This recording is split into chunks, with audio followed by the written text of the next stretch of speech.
ازيكم عاملين ايه؟ انا فاطمة الزهراء. لو اول مرة تشوفوني ما تنسوش تشتركوا في القناة وتفعلوا زر الجرس ولايك وشير للفيديو. النهاردة بقى هنعمل الرز بالبزلة بقطع الفراخ. طريقته سهلة جدا. يلا بينا نبتدي. هجيب الاول حلة واحط فيها 3 معالق سمنة، وبعدين هحط شوية زيت.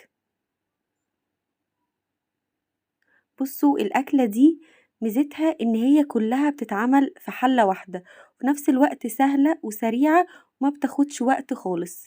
وهجيب بصلة متقطعة قطع صغيرة، وهفضل كده هقلب فيها لحد بس مجرد إن هي تدبل.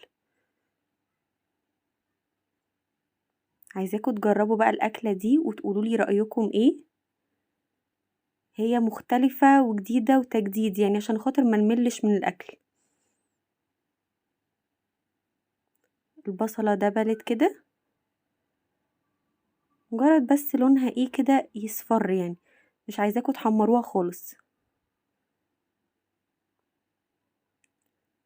لو اول مرة تشوفوني ما تنسوش تشتركوا في القناة ولايك وشير للفيديو.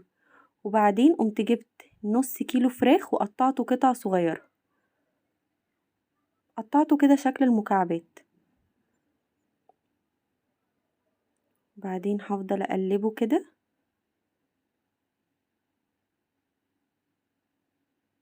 طبعا تقدروا تعملوا الكمية اللي انتوا عايزينها.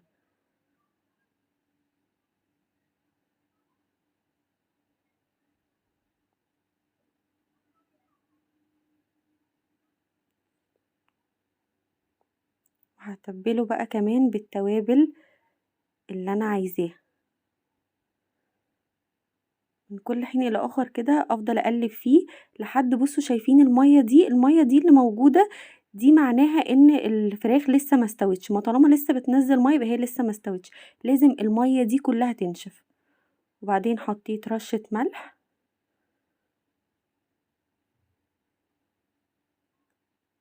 ورشة فلفل اسمر،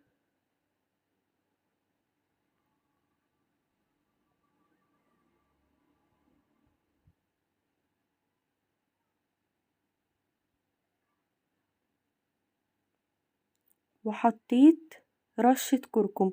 انا ليه حطيت كركم؟ انا حطيت كركم عشان خاطر هو رز بالكركم بالبزلة بالفراخ. هي الفكرة كلها ان هو هيبقى فيه كده طعم الكركم، هيبقى لونه اصفر وفيه طعم الكركم، هيديله طعم مختلف. يعني هو مش رز ابيض، هو رز ابيض بس اللي هو الرز المصري اللي هو بالكركم. وحطيت رشة قرفة.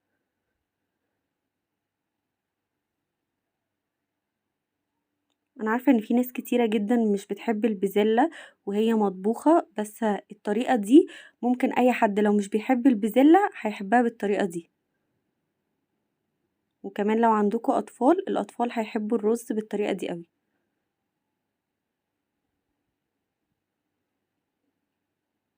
بصوا الفراخ كده ايه بدأت تستوى.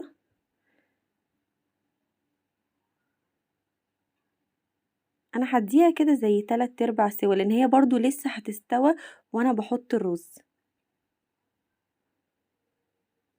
بصوا بدأت المية بتاعتها ايه كده تقل تدريجيا.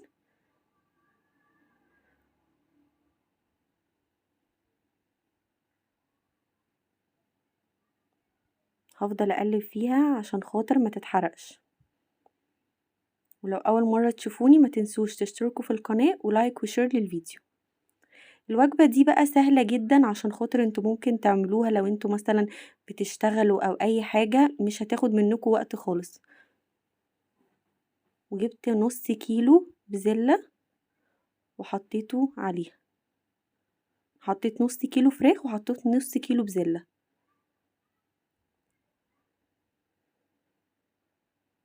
هو انا كنت مجهزه كل حاجه عندي، يعني البزله كانت جاهزه عندي والفراخ كانت جاهزه عندي. فمجرد ان انا حطيت كله على بعضه، فكله على بعضه ما خدش مني يعني تقريبا غير نص ساعه بس بالكتير. فهي اكتر حاجه انا حبيتها فيها ان هي منجزه جدا، وفي نفس الوقت يعني طعمها طلع حلو وتجديد في الاكل.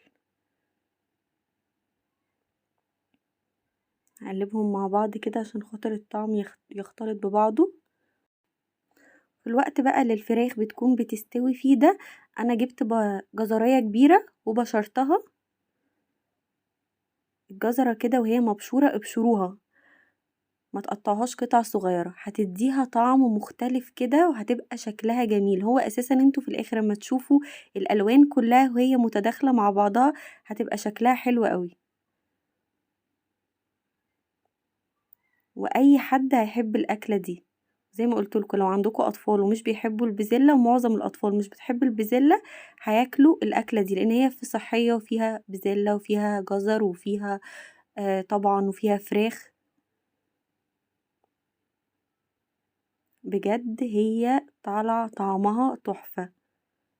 واكتر حاجة الصراحة انا حبيتها فيها ان هي انا ما استعملتش فيها غير حلة واحدة بس. نديهم كده ايه بقى تقليمة مع بعض. وفي الوقت ده بقى انا هكون غاسلة كيلو رز ومجهزاه. انا حطيت كيلو رز وحطيت بقى قسمت بالنص بالظبط، حطيت نص كيلو بزلة ونص كيلو فراخ. تقدروا طبعا تعملوا كمية اقل من اللي انا عملتها او تعملوا كمية اكتر على حسب زي ما انتوا عايزين. هي في الاخر كلها في الاخر هتطلع طعمها حلو زي ما انتوا حابين، حطوا الكمية اللي تناسبكم. وكمان سعيد كان اول مرة ياكل الاكلة دي، بس هي عجبته جدا الحمد لله. وما تنسوش تعملوا فولو للاكونت بتاعت الفيسبوك والانستجرام والتيك توك. انا حطيت كيلو رز، يعني تقريبا حوالي بيكونوا 4 كوبايات رز كده ونص. طبعا زي ما قلتلكوا قبل كده في الفيديو بتاع الرز الابيض ان الرز المصري بيحتاج لكل كوباية رز كوباية مية. وبعدين اديتهم كده تقليبة مع بعض، لازم كل حاجة تختلط ببعض. هو حرفيا ما خدش مني وقت خالص، هو تقريبا كله على بعضه اخد مني نص ساعة.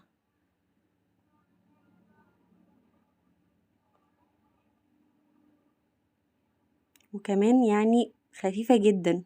حطيت هنا بقى ايه المية زي ما قلتلكوا، حطيت على القد بالظبط، على قد عدد كوبايات الرز. وحطيت رشة ملح، وعايزاكوا كمان تحطوا رشة كركم بسيطة عشان خاطر الرز يبقى لونه اصفر اكتر. وبعدين هغطي على الحلة، واول ما المية تغلي هقوم موطية.